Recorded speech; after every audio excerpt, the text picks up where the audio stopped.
Poslyšte příběh o králi a královně, kterým ke šťastnému životu scházela jedna věc. Co já bych za to dala mít aspoň jedno takový dítě? Třeba vím, co tě trápí. A přitom stačí tak málo. Touha po potomkovi je přivedla až do náruče pekla. Jedno dítě bych prosila.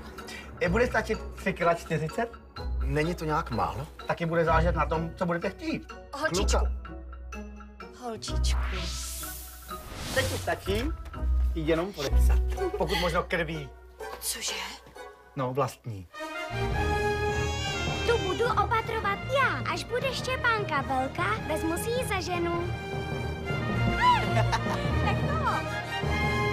Princezna není pro tebe. Peklo si ale nakonec vždycky vezme, co mu patří. Podle úmluvy stvrzené krví tvé matky si moje. Ale věřím králi, že se určitě najde něco, co zlomí moc pekla. Štěpáne, kdybych nebyla ze dřeva, ještě bych se červenala.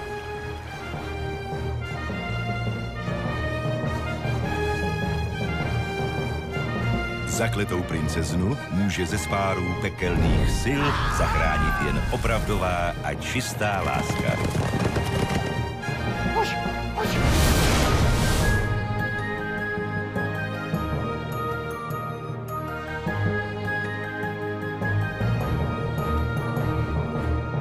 Nová pohádka Zdeňka Trošky.